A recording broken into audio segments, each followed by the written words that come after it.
પાટણ શહેર એ ઐતિહાસિક નગરીની સાથે સાથે ધાર્મિક નગરી હોવાથી અહીં અનેક આસ્થા સમા ધાર્મિક સ્થળો આવેલા છે.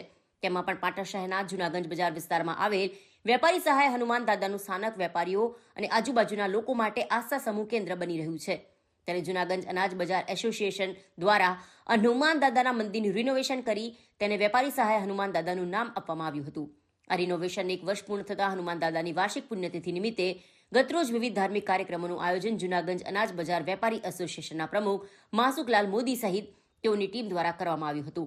ત્યારે મંદિર પરિસર ખાતે વેપારી સહાય હનુમાન દાદાની સુંદર આંગી સહિત નવચંડી યજ્ઞનું આયોજન દાદાની વાર્ષિક પુણ્યતિથિ નિમિત્તે કરવામાં આવ્યું હતું. ત્યારે પાટણના વિદ્વાન પંડિતોના શાસ્ત્રોક્ત વિધિ વિધાનથી હસમુખભાઈ પટેલ પરિવાર સહિત અન્ય પરિવારોએ નવચંડી યજ્ઞમાં આહુતિ આપી હતી. મોટી સંખ્યામાં વેપારીઓએ નવચંડી યજ્ઞના દર્શનની સાથે સાથે વેપારી સહાય હનુમાન દાદાના દર્શનનો દાદાની વાર્ષિક એસ્ટાબ્લિશ નિમિત્તે લાભો લઈ ધન્યતા અનુભવી હતી. રાત્રિ દરમિયાન ગોવાળિયા ગ્રુપ દ્વારા ભવ્ય લોક ડાયરાનું પણ આયોજન કરવામાં આવ્યું હતું. ત્યારે ગોવાળિયા ગ્રુપ દ્વારા મોડી રાત સુધી હનુમાન દાદાના વિવિધ ભજનોથી વેપારીઓને રસ તળબોળ કર્યા હતા અને દાદાના ભજનો દ્વારા સમગ્ર વાતાવરણને ભક્તિમય માહોલથી રંગી દીધું હતું.